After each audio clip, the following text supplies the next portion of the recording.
Hello, beautiful friends, and welcome to another edition of Still the Fat Kid podcast, where I try and bring you the best actions and strategies so that you too can prove the struggle is real, but you are stronger. Today's guest, good friend of mine, Jesse Alvarez, has an amazing story, and I think he's really going to help you kind of overcome and eliminate a lot of excuses in your life just because of some of the things that he's done.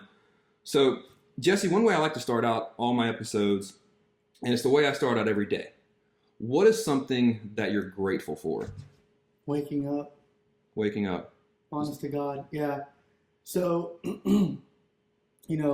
it's something that we take for granted in life, but a couple of years ago, about 2 years ago, I had just a catastrophic event after another of people that I knew that I cared about, work-wise, personal-wise, that had passed away. Yeah. And so it's kind of a gut check. Some were older, some were my age, some were younger. Okay. And so when that happens, and every day you're living your life and you're thinking, this is just living. Every day is the same. It's good. Get up, grind, do your thing, be a good person, be honest, be respectful, be helpful. You take for granted just the fact that you're able to do that. You take for granted the fact that you can kiss your wife in the morning, or that you can see your kids before they leave for school, right? Like, those are things that you just do because that's part of your daily routine. Mm-hmm. Well, when you have people that you really care about that no longer have that, their wife doesn't get that kiss, their kid can't see them again. Yeah. That makes it real for you. And so when I wake up, I get up and I hit the ground running, man. Like I gotta wash my face. Like I'm up, I'm ready to dominate the day and go. Yeah. Waking up is my thing. Like I am thankful that I can wake up the next day and get out of my bed. Oh, amen to that. Yeah, and it's definitely something we do take for granted. All right, so I love this question because it tells me a little bit about personality of people. Yeah. If you had a walkout song for life, like in baseball, if you had a walkout song every time you go at the bat, what would be your walkout song for life? Man, I've never honestly thought about that.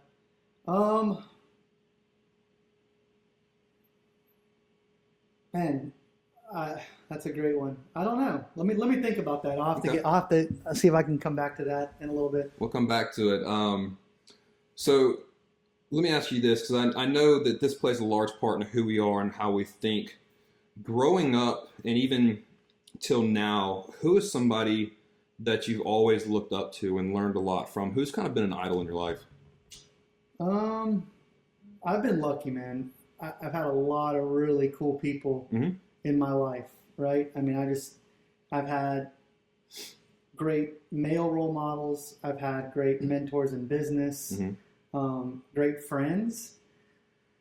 As I get older, I'm 35 now. As I get older, I'll probably have to say my mom. Okay. I had this conversation this morning. She's way stronger than I ever will be or ever thought I could be. I grew up in Los Angeles, right? And my mom and dad divorced when I was young. And so it was just her and I for a while. Okay. And when I look back at all the things that she did for me, I don't know how. I have an amazing wife. I have 2 kids. And there's no way I could imagine being a parent to kids without having that support system in Melissa. Yeah. So how she was able to do it alone for so long, I don't know. And so that's a trait that I think that I admire in her. So as I get older, I look at that and I go, that's pretty awesome. Not knowing it back then, that was probably someone that I looked up to and didn't realize it. But the older that I get, the more that I appreciate things. I am learning that she was probably the majority of that. Yeah, because we take that kind of stuff for granted when we're growing up because it's really just not something we think about. It's not on the forefront of our mind.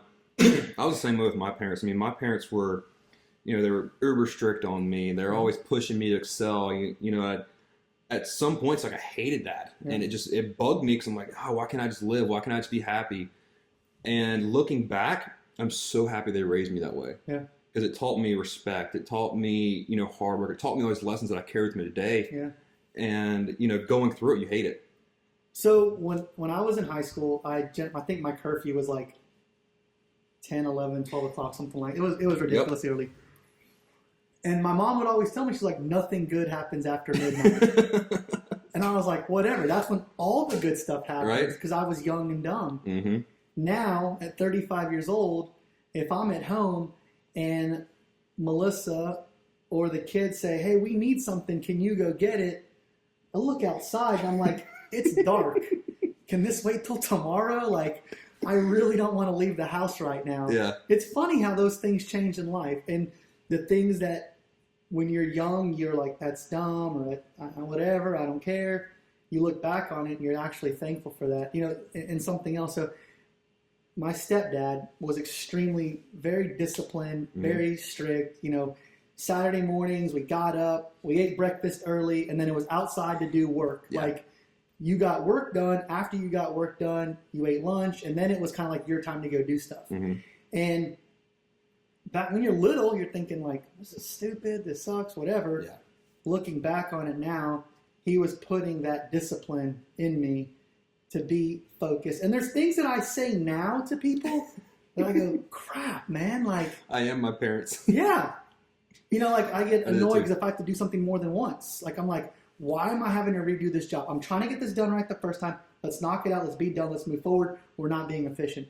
Well, I know where I got that from. Mm-hmm. That was when I had to go cut grass. And it was like, you need to cut this right the first time, be done with it, and move on. Why do you want to go back and redo your job? Yeah. So it's those traits. You're right, man. You take that stuff for granted. You grow up, you learn, and you go, okay, they kind of know what they're talking about. Yeah, they do.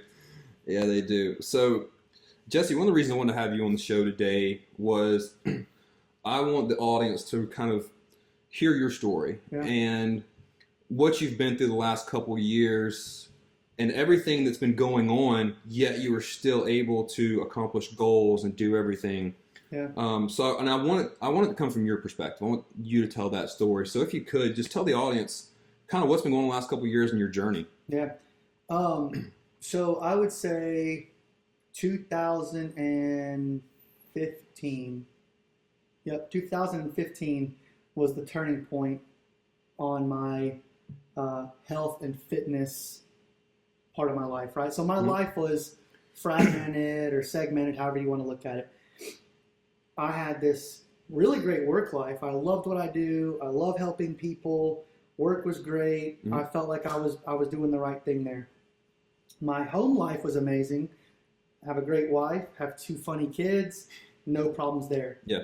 The one part of my life that was out of balance was my physical fitness and health, okay? But I didn't know it. Well, I take that back. I did know it, but I didn't want to admit to it. Yeah. And I didn't admit to it because 66% of my life was in check, right? That was like the one thing that I was not good at. And I was okay with that because I was like, you know what? So I think a good employee. I try to come to work hard. I try to come to work every day and work hard and be honest and be fair and be everything that I think I should be. At home, I try to do the same thing with my wife and my kids. I try to make sure that I provide the best that I can, that I'm fair, that I'm honest. I take care of my family to the best of my ability. So that was like my one thing, right? I was like, well, everything else you're doing really, really well. That one thing, okay, that's like your it. And then I told you, in 2015, some people that I cared about started passing away. Work-related, work partners, personal friends of mine, a fraternity brother of mine, a guy that I'd known since I was 18 years old, passed away. And it was that gut check moment. I had been getting bigger, and I knew it, but I didn't see it, if that makes sense. Like, I knew that there was a problem, but I just wasn't able to admit that I had a problem. Yeah. I wasn't ready for it. And when that stuff started to happen, it was kind of, I don't know why, I don't know if there was an exact moment, but it was that where I go, something has to change, man. You can't continue down this path. Yeah. So I had been hearing about this guy named Brantley Ellison that owned BeFit. Okay. My brother-in-law, Tom Moore, you know Tom. My brother-in-law married my sister, obviously, and I was at my niece and nephew's birthday party. And he had told me, he's like, man, he goes, you know, Brantley, lost a lot of weight. This dude's really, really crushing it out there. He's helping people. It's really cool. I was like, dude, that's awesome. He's telling me all this. He's probably offering this as advice, saying you need this help. Yeah. But I wasn't hearing it. I was like, hey, man, what's up? How you doing? Whatever. Mm-hmm. So all these people started to pass away around me. And I had to do something. So I first started off by I did the 24-day challenge with Advocare. Mm-hmm. Okay? So 24 days, I did it with a buddy of mine, Scott Allen. Did the 24-day challenge. Lost, I think, 17 or 18 pounds in 24 days. Well, I kind of started to okay, this is doable. Mm-hmm. You can make this happen. And I knew that I was serious about it because I was changing little things. Like I would check myself before I ate. I was like, you know what? You're not hungry, man. Go get a cup of water. Yeah. Or you want to chew something, get a piece of gum. Go chew on some ice, which I know is bad for your teeth, but it's better than scarfing on a pint of ice cream.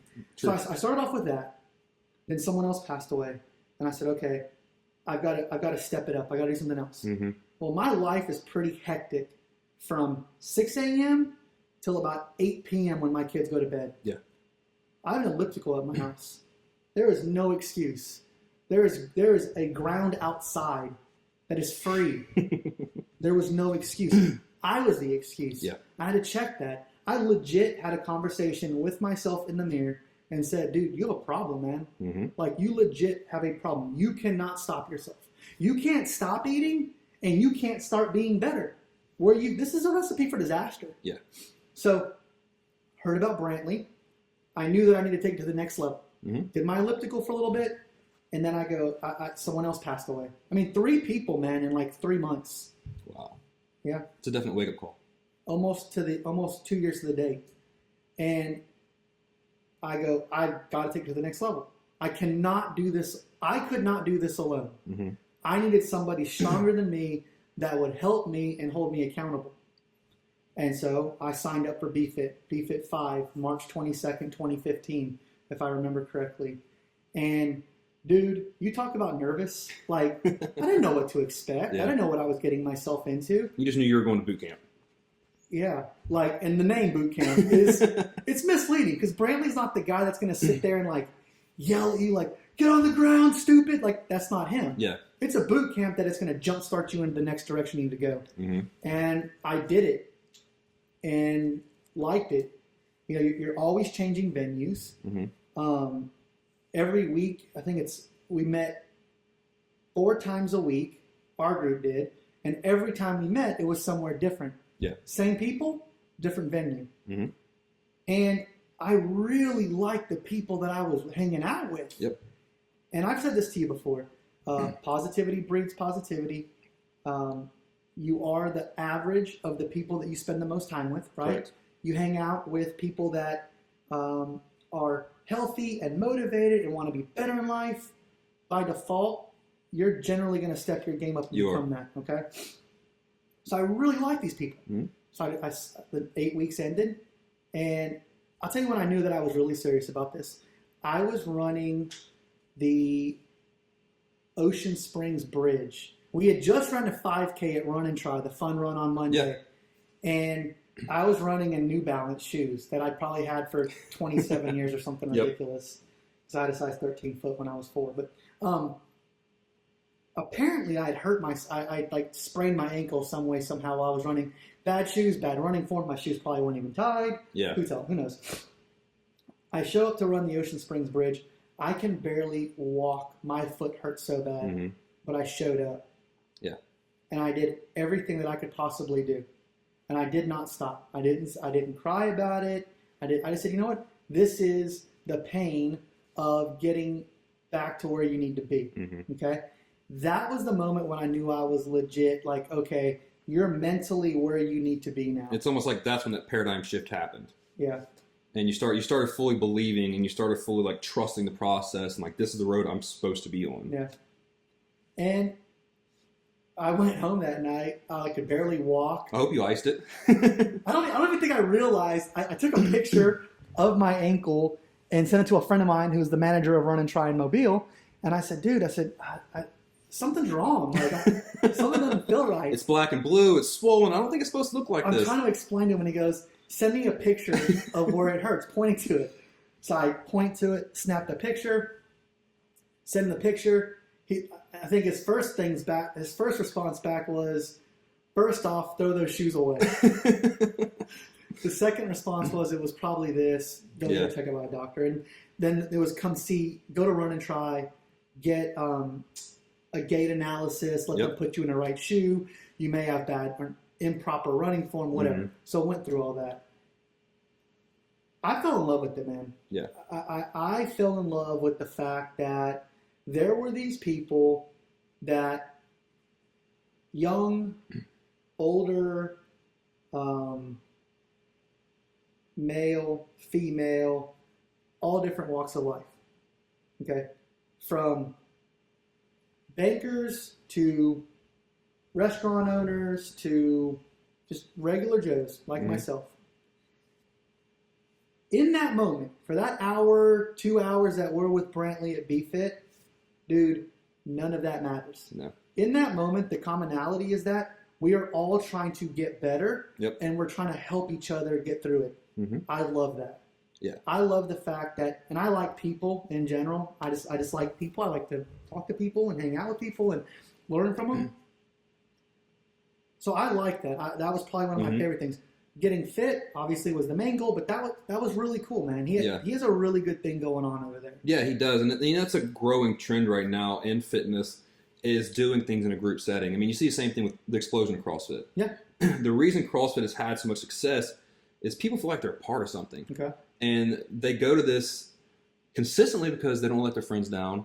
They feel like if they don't go, they're not being held accountable to their friends. And yeah, you're right. It's that community atmosphere that you're part of something bigger than yourself. Yeah. And really, it almost becomes that's the focus, where the byproduct is your health, where you start for your health, but you continue doing it for the community atmosphere. I can see that. And it's a social, it almost becomes like the social aspect of, I want to go, these people are funny, I enjoy hanging out with them, they're cool people, let me go there, and then we're going to get a great workout out, high five, and go home. Exactly. Yeah, I see that. Yeah. So you started doing BFit, you fell in love with it, you started seeing success. Yeah. So how long have you been on this journey now? So March 22nd, 2015 was a start. March 22nd, 2017 would be 2 years. So within my first year, I had lost 103 pounds. Wow. That's almost identical to what I lost my first year. I think it was right at like 103, 105 pounds, something like that. Yeah. That's amazing. Yeah. And people always ask me, they're like, how did you do it? And you like, in your head's like, did you even realize you had lost that much weight? No. I didn't either. No. But like, people ask me now, I'm like, okay, it's only 2 pounds a week. Yeah. Like, that's what every dietitian, everybody tells you to lose is about 1.5, 2 pounds a week. Yeah, so 2 times 52 is 104, right? Exactly. They say 2 to 3 pounds is when in a weight loss, it should be that. So 52 times 2 is 104. 52 times 3 is what? 106, right? No. 112, something like that. So, yeah, and when the first year came out, and Brantley's cool because he takes before and after pictures, and so he did that card for me. He goes, I just want to share it with you before I let anybody else see it. And he did. And I was like, dang. Like, that was the problem, Robby. The problem was that the guy that I saw on the before picture, I didn't see him through these new set of eyes. Yeah. I saw him as, that's a good-looking dude. Yeah. Like, he's okay. There's nothing wrong with that. He's successful. He's doing well. He's got a great family. Yeah. Nothing wrong with this guy. I didn't see any problems. When I got the after picture, a year later, 103 pounds, and people, same thing. How did you do it? How did you do it? I always give credit where credit is due. Yeah. I would not have ever started the journey, unfortunately, if it wouldn't have been for the people that I knew and cared about that passed away. So that is always my drive. I will never, I don't know if I say this right, but I will never let that go without holding myself accountable, right? Like, I owe it to these people that I cared about to continuously get better every day, every week, every month. Yeah. But I also have to owe it to people that helped me when I wasn't strong enough to do it for myself. And the first person that helped me was, honestly, it was Scott Allen. And it was through the 24-day challenge. If I felt like I was about to do something dumb, like eat something I shouldn't eat or have a, like, dude, there was days I was starving. I'm like, dude, I am freaking starving. Like, I am starving. He's like, man, stay strong, stay committed, be there. You had an accountability partner. I had an accountability partner. That was number one. and then getting into Brantley and Be Fit and that group of people. Yeah. That was the biggest part. A lot of people, I get asked all the time, how do you get out of a rut? Or like, how do I even get started? For you, it's a tried and true method that it works. You found a small victory. You did a 24-day challenge. Yeah. And something as small as 24 days, think about it. Those 24 days change your life forever now. You're right. And when people are in a rut, I'm like, look, just go do something small. Go for a 10-minute walk every day of the week. Yeah. 7 days, go for a 10-minute walk. That is an hour and 10 minutes out of your life. Mm-hmm. And if you can do that, that'll just give you a little bit of confidence, which you had after that 24-day challenge. It gave you a little bit of confidence to say, I really can do this. Yeah. And if you would have done that 24-day challenge, who knows if you would have actually done Be Fit. Correct. Because you didn't have that small victory, a little bit of confidence. I wouldn't have believed in myself. Yeah. You're right. So it's creating those small victories that start compounding into the next. For like with me, when I started losing weight, I'd always worked out, so that never was a challenge for me. Mm-hmm. For me, it was the eating. Mm-hmm. And I just started just kind of refining just a little bit here and there. Hey, first thing you're going to do, stop going to fast food and buffets. Yeah. Just cut that out of your diet, and that's probably a hell of a way to start. Yeah. And then from there, I just kind of started refining my diet, refining the way I worked out, and just kind of built on those small victories. Yeah. So, we just talked about this. You're doing amazing things with your meal prep business, right? And that's freaking awesome. My thing was snacks. Like, I could eat dinner okay. Well, I would eat like what a normal human should eat times 3. Okay? That's my problem too. Yeah. But my biggest thing was snacking. Mm-hmm. I couldn't eat like a little bit of ice cream and then put the rest up and save it for later. Like, that didn't make sense. No. I had to eat the entire pint. I'm going to see the bottom cardboard. So I had to learn, you said make small changes. I had to learn snacks that I could replace. Mm-hmm. So I went and got, instead of chips, I went and got those flattened pretzels that are baked. Mm-hmm. And I would take the pretzels out. When I would make my food, I would portion it out. So I would go ahead and take out the 13 pretzels for 180 calories or whatever it was. And I would put it on my plate, and I would zip up the pretzel bag, and I would put it back where it went. Mm-hmm. And then I would only eat what was on my plate. And I told myself, eat that, chill a minute, and see what happens. And that's the big thing too.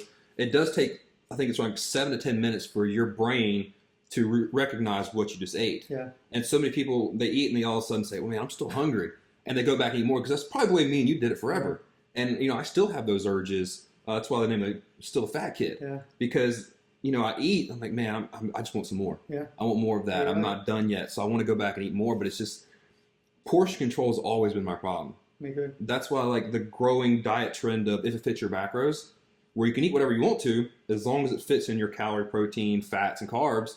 It doesn't matter what that is. Okay. I can't be on that diet. Yeah. Because I know that I cannot have just this much of something. Yeah. If there's a bag of chips or Snickers or something like that in my house, I can't have a bite of it. I'm going to eat the whole thing. Yeah. So I know, But what's weird is now, like I'm to the point now where mentally, if I don't start eating it, I don't worry about it. It's the second that I actually take the bite that I'm like, okay, let's do this. But I also think that's part of my personality. Mm-hmm. I think that I do everything to the best of my ability, including eating as much as I can at whatever it is. Yeah. Well, I mean, it's been scientifically proven now that when you put a certain combination of sugars and fats together in one food, it's got the same chemical release as heroin does on the brain. Yeah. So for guys like me and you with that food addiction, we get a taste of it, and as soon as we taste it, it releases those endorphins, and holy crap, I want more of this. Yeah, I see that. Definitely. So it's been 2 years now. 2 years. Let me ask you this, because this is a big thing that a lot of people deal with. You're incredibly busy. You've got a great family that you spend a lot of time with. I see that, and I really admire that about you. Thank you. So you're really busy. You got a lot going on, and you're still able to incorporate health and fitness in your life. Yeah. Where I see a lot of people, especially my clients, people I work with, as soon as they get busy, health fitness first, and they put on the back burner. Yeah. So how do you stay motivated to make sure that health and fitness is a priority in your life? Okay. So there's a couple moving parts here.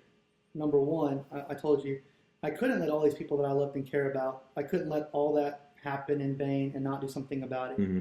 Then if I put in all this work, Robby, for 2 years, and then I turn my back on it, it's for what?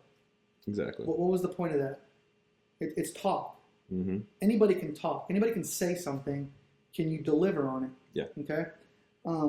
That's one part of it. I couldn't let all these people's passing go and not say, you got lucky, man. Like, you didn't pass. You better use this to the right way. Mm-hmm. So that's one of my main things. Yeah. The other thing is, what's the motivation is my family. Mm-hmm. I did this because I went to these funerals and I made myself watch my friends' families go through what they went through. Mm-hmm. Okay. And I did not ever want to put my wife and kids through what I saw. Yeah. Okay. So that's the other part of it. It's like, you have a greater goal here than you. It's Don't bigger be than selfish. yourself. It's for your kids. You need to be a part of their life, and they need to be part of your life for a long time. So keep doing your thing. And really, it's to the point now where I feel worse if I don't go do something than if I do something. Yep. And I've had a major shift in my life here in the last 3 weeks or 4 weeks. Mm-hmm. I'm helping coach my daughter's T-ball, all-girl T-ball team. Oh, wow. Yeah. It's like trying to walk cats through a bathtub. So I have had to change things. Yeah. Unfortunately, for the first time in 2 years, I am solely accountable for myself. I could not join the last round of BFIT. Mm-hmm.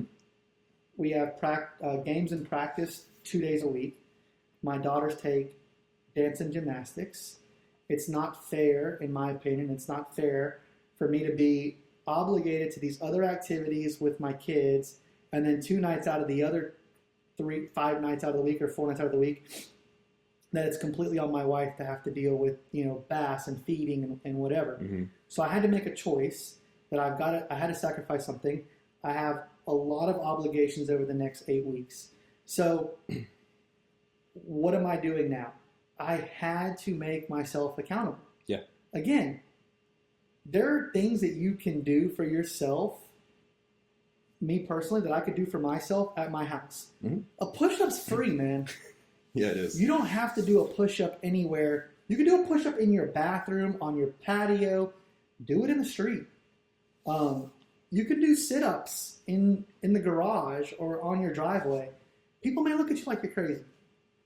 That's the cost, man. Yep. So now I've had to make this change of, I told you, my kids go to bed between 8, 8:30, 9 o'clock, depending on T-ball and whatever. Mm-hmm. So I had to, for Lent, I gave up sweets and treats. Okay. Just to get my mind right. Yeah.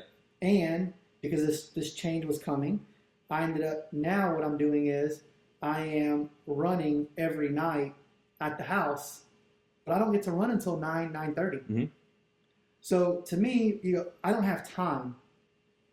No, you do. Yeah. What you have are more excuses than the will to get better. Mm-hmm. It's not important enough at that point. I'm the opposite. I have more will to get better than I do excuses. Mm-hmm. I don't want to go back down that path. Yeah, I hear people say all the time, I don't have time, I don't have time. I don't have time to get to the gym, I don't have time. You don't have to be, like you just talked about, you don't have to go to the gym to get an exercise in. You don't have to go to boot camp or something like that. I mean, those things work great, and of course they have their purpose, but if you only have 20, 30 minutes a day, I'm pretty sure there's plenty of access to tools with the invention of Google where you can go find a 20, 30-minute home workout to do after your kids go to bed or before everyone else gets up or even during your lunch break. Yeah. There's ways you can fit it in your schedule. Right. And I heard somebody say the other day, it was funny. It was, when people say I don't have time, when grown-ups say I don't have time, that's like the childhood equivalent of the dog ate my homework. Yeah. It's just, I don't know about that. Yeah. basically, it's just your excuse. It's not a priority in your life at that point. So for me, if I work out, once I work out, I generally stay hot the rest of the day. Yeah. And I don't want to be sweating all day long. So I made the choice to not work out in the morning. Mm-hmm. That's an excellent option. don't stay up until 10, 11 o'clock at night. Yeah. Go to sleep at 9:30. I mean, do you really need 8 hours of sleep? I think 6 to 7 is more than enough. But what? Sleep a couple hours, get up, do your thing, get showered, dominate the day. Rinse, repeat. Yep. I mean, people, you say, I don't have time, but you lay in your bed and watch TV from 8 to 11. Yeah, there's 3 hours of House of Cards every night. Or even, some people I've told them, like, hey, look, I understand. You're working 12-hour days. You have family, all that going on. You have 2 days on the weekend you don't work. Yeah. I said, go bust your butt on the weekends, and at least you're doing something. Yeah. So, agreed. So, I think that the other part of this problem is that mentally, you don't realize that something is better than nothing. Yeah. So, when people fail at diet, why do they generally fail? They usually make one mistake, and they go, you know what? It's Tuesday. This week's ruined. I'm just going to wait. I'm going to start fresh next Monday. Yeah. They let, a lot of people let a cheat meal turn into a cheat day, cheat week, cheat month. So just like I said, this one's easy. Positivity breeds positivity. Activity breeds activity. Yeah. The reciprocal or inverse of that is non-activity also breeds non-activity. A bad meal leads to a bad dinner. Then, you know what? I ate really bad yesterday. I'm going to go ahead and get whatever for breakfast, and I'm just going to restart this on Monday. You're always pushing it off. Same thing with diet and exercise. Yeah. Start doing something, and that's better than doing nothing. Agreed. Someone told me, you didn't gain weight overnight. You didn't go from, a size 30 to a size 40 by eating one pizza meal or one bad meal. Okay? It was the collective effort over days and weeks and months and years. Yeah. Losing it's the same way. You don't diet one day and lose it. That would be easy. It's every day, man. You have to just be consistent with what you do. It takes just as long to walk out of the woods as it did to walk into the woods. Yeah. And in our society, we're always looking for that magic pill. Yeah. I need that instant gratification. Our cell phones are totally just killing our brains into thinking that way. Yeah. Because everything is instant access these days. So when it comes to diet and exercise, a lot of people, they come to me and they're like, hey, man, I want to lose 30 pounds this month. I'm like, do you want to die? I mean, what? It's, hey, let's do this the right way. Which limb do you want to cut off? Exactly. So we always want that quick fix, but what you've done is you've made it into a lifestyle. Had to be. Where now you feel guilty and you feel bad if you fall off the wagon. Yeah. Because, and I always talk about this, and it's so important, and we haven't said the exact word, but it's really what you've done, is you've developed a really strong, powerful why in your life. The reason that this is important to you. It's not just superficial or aesthetic of I want to lose weight. It's a deep burning why. Yeah. My goal was never like, and this is not a slight against anybody that looks amazing and works out for muscles and all that stuff. It's nothing like that. My goal was never, I want a six pack and I want to be ripped. That was never the goal. I wasn't naive in thinking like I'm going to lose weight and things will look better. My goal was becoming heart healthy. Yeah. Just living. That was the goal for me. I didn't care about the rest of it. I knew it would happen. Yeah. I just didn't care about it. I don't have a six pack, but you know what I'm saying? Like it wasn't the muscle part of it. And that's okay. Everyone has a different reason for why they do it. Exactly. And I'll never fault anybody for wanting to be a better version of themselves. That's fine. But yeah, that was my reason. My reason was I want to become healthier. I want to be there for my kids. I want to experience these things with them. And that was me. Yeah. Yeah. And that's the big thing I tell people all the time is the number on the scale is just that. It's a number on the scale. So earlier when I had asked you if you ever weighed yourself and you said no, and I didn't weigh myself either. And the reason for that was because, again, some people do it to hold themselves accountable. I didn't care. No. I don't think that weight is truly indicative of where you are health-wise. It's not. So I didn't care about that. I didn't care if I lost 20 or 30 or 100 pounds. I cared that I felt good and that when I went to the doctor for a physical and they put that little oxygen thing on your finger to get your oxygen level, the lady goes, well, what do you do? And I go, what do you mean? She's like, your resting heart rate or whatever it was like in the 50s or 60s. And I was like, I said, nothing. I don't do anything. I don't understand what you're asking me. And she's like, what do you do physically? I said, well, I've just started working out and running and whatever. Yeah. The healthiness was the goal. I never worried about weight loss. I didn't say, someone that went through the journey with me on BFit was my best friend, Julio Gonzalez. And he's like, you've got to set a goal for yourself. Like, so that at least when you get there, you can pat yourself on the back. Yeah. And I go, you know what? Okay, so the goal is if I can get to a size 40 double X shirt, that's a win. Like, that's what I'll take as the win. And I did set that goal. Yeah. It wasn't a weight goal. It was, this is where I want to be. Past the goal, great. Awesome. You did it. My worry with not setting a goal, and I think the reason that most people fail when they set a goal is they hit the goal and then what? Yeah. I had a mentor tell me one time, he said, I hate setting goals because sometimes if you don't set a goal big enough, it creates a limiting belief. And you start to think, well, I can only achieve that. So I give the example, I tell people, when it comes to professional athletes and they want to get to the next level, to the pros of whatever it is they do, football, basketball, baseball, whatever it is, the majority of those guys set the goal to get there. The goals never succeed. Exactly. I want to get to the NFL. Great, you got there. Now what? Your goal, you didn't verbalize it. Your goal should have been to be the best at what you did when you got there. Yeah. And I think what happens a lot of times with weight loss, and that's why you see a snapshot of success. You see somebody get successful, they achieve it, but then you see them a year later and they're back where they were or worse because they hit the goal. They had nothing else to go with. Yeah. And, that's why I say that number on a scale is just a number, because at the end of the day, it's about creating confidence and happiness in yourself. Because that's a goal that is really a lifetime goal that always has to be worked on. You can hit a number on a scale and become satisfied. But you're right. It's not an indication of your health.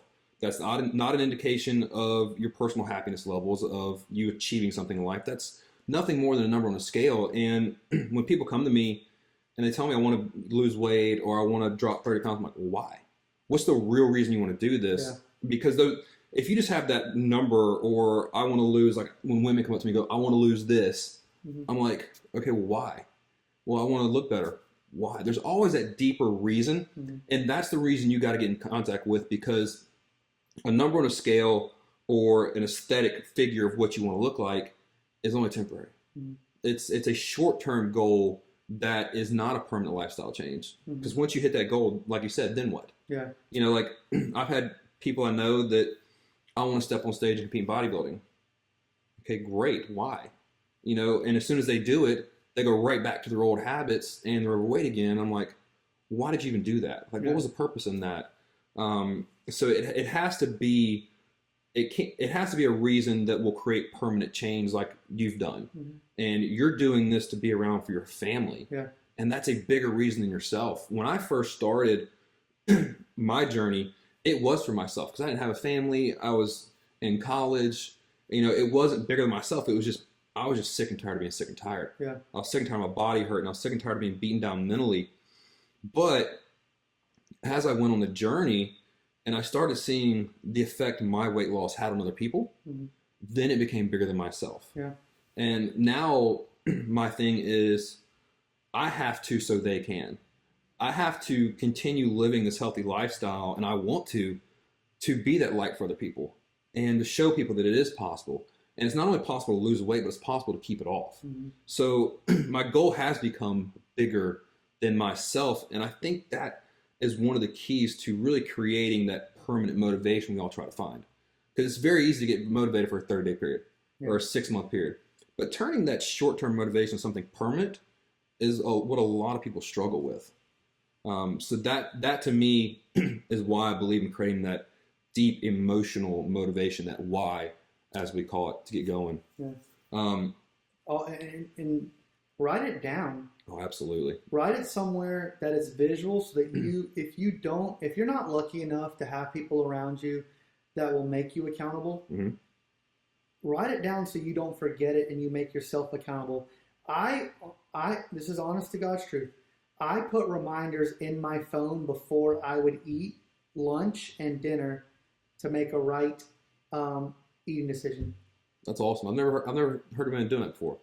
So here's how my day would go. Before my weight loss, here's how my day would go. Get up, best of intentions, eat a bowl of cereal, eat oatmeal, whatever.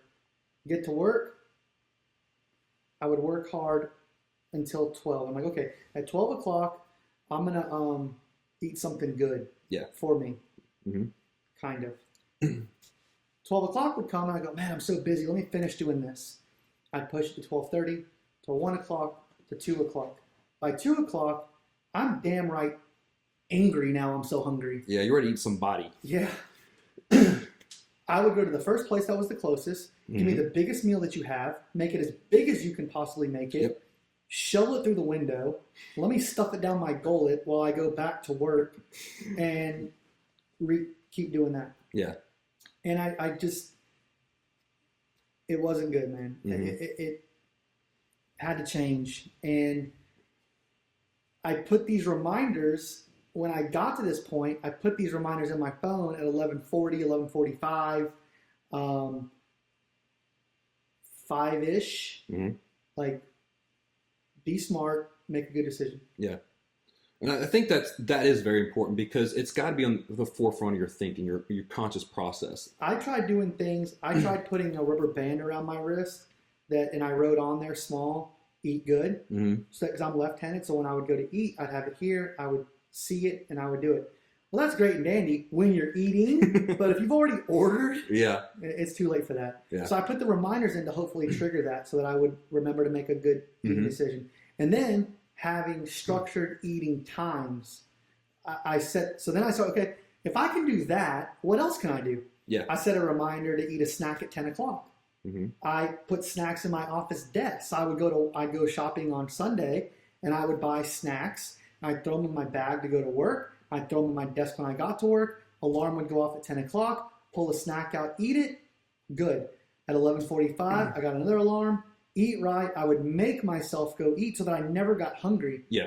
And then at 3 o'clock and so on and so on. Mm-hmm. Yeah, you developed a discipline. Had to. And it just turned into a lifestyle. And yeah, having those reminders, because me and you've talked about this before, we live in such a reactive world where, boom, we go from this, that, the other, and we don't even think about anything we're doing. We just think about, I got to get this done, I got to get this done, I got to pick up the kids from school, I got to go make them dinner, I got to put them to bed, I got to go to sleep myself so I can do it all over the next day. But getting out of that reactive world and into a more conscious world where you're thinking about what you're eating instead of just, damn, I'm hungry. Yeah. You're right, man. And the way I try to get people to do that is write it down. Write down your why. Write down that reason it's important to you everywhere. Mine's my bathroom mirror. So the first thing I wake up and see every morning is my why of the reason I'm down the road I'm going. And in my office back there, I have my dream board that's got things that, I want to accomplish and, just stuff that I want to do on there to remind myself of why I grind as hard as I do, why, I go work out last night at 9:30 at night when all I want to do is go to sleep. Yeah. And you have to have that reminder of, your why and the reason you're doing this, because if not, you'll get into that reactionary world where you're just trying to get through life. And that's honestly no way to live. You have to be present. You have to actually enjoy this life because, like we talked about, it is so short and you never know. Yeah. So that's awesome, man. Look, you've been on, an incredible journey the last couple of years, and the things you've learned in the last 2 years, it's taken people a lifetime. They've never learned those lessons. And one thing we talk about on the show a lot is being that seeker of knowledge and always trying to become the best version of yourself, because so many people don't do that. They just try to work 35 years, retire, and live. That's a great life for some people, man. It is, and there's nothing wrong with that. I mean, if that's what, and it's all about happiness in the day. If that's what makes you happy, then by all means do it.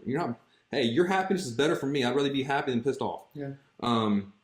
But for those people that are looking for it, going on that self-improvement journey, man, it just opens your eyes to a different world, and it makes colors brighter, sounds louder, and it just kind of opens you up to really what this life's about. And at the end of the day, I personally think it's about just being happy and finding whatever that is for you. For us, it's working hard being successful, living a healthy lifestyle, that's what makes us happy, what makes us tick every day.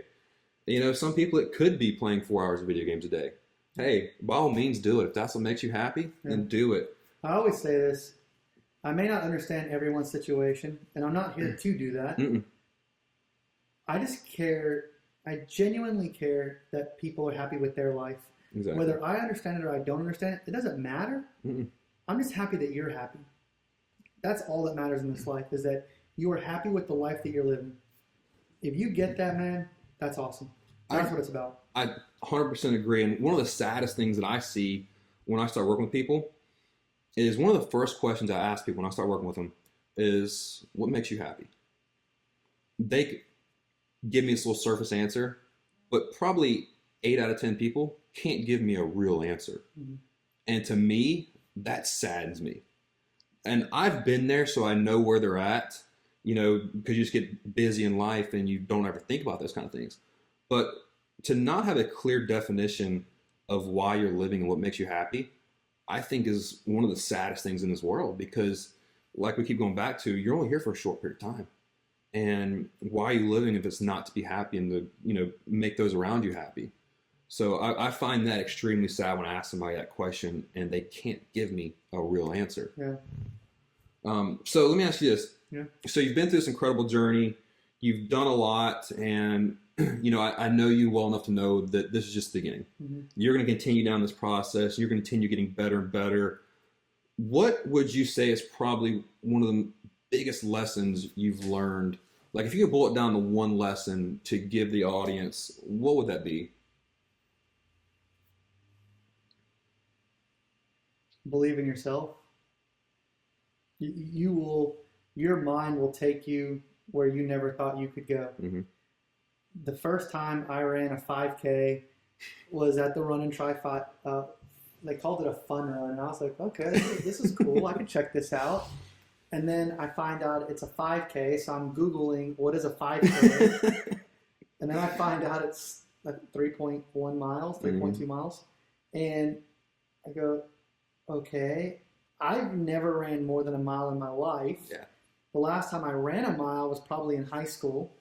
I'm 33 years old, 32 years old, however old I was. I told myself one thing that day. Do not stop. I don't care what your pace is. I don't care how long it takes you. I don't care if you legit are running in motion slower than what walking would be. Mentally, do not stop. Do that. You'll be okay. I did that. I knew I could do it. That's how I had the strength to get through the bridge. I told myself, you've already done this, man. You've already done it. And then the next feat, you've already done that. I can't do this. I can't get through this. Yes, you can. Believe in yourself. You have to. You have to. Yeah, we all have this, and it's not, you know, one person or another, but we all have these like limiting beliefs on ourselves, where for you it might have been, I can do anything with work. You put me in front of an account, I'm going to close it. I'm going to provide for my family. I'm going to be the best husband I can be. But you might have had that limited belief when it came to if I could actually be healthy and fit. You know, we tell ourselves these stories of who we are, who we're meant to be, what we can do. And a lot of times those stories, they just create these limiting beliefs. And one of my good friends actually this morning, she was getting on to me about some of those limiting beliefs that I'm fighting, that just were there with me as a child, that I'm trying to get over now, but they're still there. And I still kind of, without thinking about them, fall back on them. And we create these stories that really limit us. And, I can't stand when people tell me, my whole family's big, I'm just overweight, that's just who I am. I'm like, no, that's not it. Or, I don't think I could do that because whatever excuse they want to put up. Well, how do you know? You've never even tried. But it's these limiting beliefs that we create for ourselves that really just, they hold you back from reaching your potential. I don't know about you. I personally like unknown situations. I like to see what I can get myself through. Mm-hmm. Not everybody is like that. No. There are a lot of people that cannot start the process because they can't handle the fear of the unknown. And you just have to hope that they can get through it, that there's something there that can pull them through. Yeah. That they don't let that fear keep them away from the best that they can be in their life. Mm-hmm. You know, you probably don't have that problem. I know I don't have that problem. I enjoy going into a situation that I may not fully grasp or understand and go, can I get through this or not? And see what happens with it. But not everybody's lucky like that. Mm-mm. No, it's not a typical mindset. We'll put it like that. It's not the way that the average person thinks. But the thing is thinking like that is nothing more than a decision. You know, this is a weird story to bring up now, but when I first went bungee jumping when I was like 12 or 13 years old, I was scared to death. Here I am, this shy, introverted little fat kid, and I want to go bungee jumping. Yeah. And I stood up on the platform. I'm looking down. No, I was so scared. I was like almost paralyzed with fear. Yeah. But then I just said, just do it, bro. Just take a step. That's all you gotta do. Just take one freaking step. And I just like shut my brain off and just stepped. And it was amazing, you know, and all it was one decision to take one step. And that kind of, just by doing that, it kind of opened my mind to say, you know, what can you do if you just stop holding yourself back? Yeah, so I tell people all the time, paralysis by analysis. Yep. You overanalyzed your situation instead of just saying, let me just do this and then we can see kind of what happens. And so you overanalyzed it and you stopped and you stood there and thank goodness you ended up doing it because then you saw. Yeah, and you know, Tony Robbins calls fear false evidence that appears real. Yeah. It's just this, once again, it's this story we're telling ourselves about all the bad crap that could happen instead of thinking of what good could come out of this. Mm-hmm. If I actually do this and succeed, or even if I fail, I still could learn from that and try it again. And you should learn from everything that you fail at. You should. Yeah. I mean, a lot of these diets that I've tried and exercise programs that I've tried, I've learned what works and what doesn't work for my body. And it's helped me kind of get to where I'm at today through failing through all that. I mean, I'm a firm believer in failing forward because that's the only way for you to really grow. You don't learn as much from your successes because it was easy. Mm-hmm. You learn from those failures and those tough moments. That's really what makes us who we are. I mean, that's why, you know, it's the struggle is real, but you are stronger. You know, you learn your strengths during your struggles. That's really what builds character. So in closing, Jesse, I just want to thank you. Yeah, man. I want to thank you for not only coming on the show, but I want to thank you for who you are. Thank you. I know that I've never told you this before, so I'm going to go ahead and tell everybody at the same time. Oh, God. You've always been someone that I've looked up to and admired. You know, even going back, you know, 10 years ago when I was first getting out of college and, you know, we'd run into each other every once in a while, I saw your tenacity and your work ethic, man. Mm-hmm. And I saw the way that you approach life, just full speed ahead.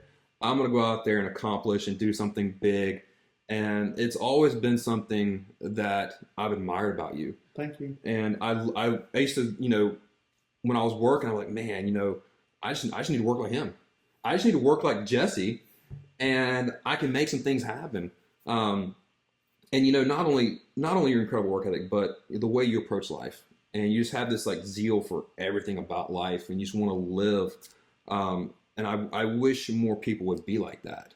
So I just want to take a minute to really thank you for putting it out there, because you don't hide that, man. You put it out there that you work hard and you love life and you love people, and that's an amazing, you know, vibe you're putting out that I really respect you for. I appreciate that, man. Thank you. Absolutely, absolutely. So where can people go to kind of follow you and find out more about everything you're doing? You know, I really don't have, I mean, I have, you know, a LinkedIn page, I have a Facebook page, but I don't have any organized place to keep thoughts and all that. I just, again, talk to people, man. Yeah. And you're more than welcome to look me up on Facebook or Twitter or LinkedIn, whatever you want. I don't really post. I have an Instagram, but I don't do anything cool enough to actually post on Instagram. If you follow me on Facebook, but my Facebook is generally about my kids and whatever. Yeah. But yeah, anyone's more than welcome to see the journey. And if you go to, it probably, I think about it, the best place to probably go would be to Brantley Ellison Fitness or BeFit. He has a lot of transformation pictures on there, and one of my stories is in there. Yeah. And he may even have a video kind of documenting the things that we've done and some of the conversations that we've had. So that may be the best place to go find that information. Yeah, I know I follow him on all social media just because I love seeing those stories, man. I love seeing those transformation stories. Cool. So in wrapping up, guys, thank you so much for checking out the show this week. And as always, to find out more, please visit my website at robbydangelo.com and follow us on all your favorite social media, like and subscribe, leave us a comment. We'd love to hear from you. But this is your friend in the struggle, Robby D'Angelo, with my great friend Jesse Alvarez, proving to you the struggle is real, but you are stronger.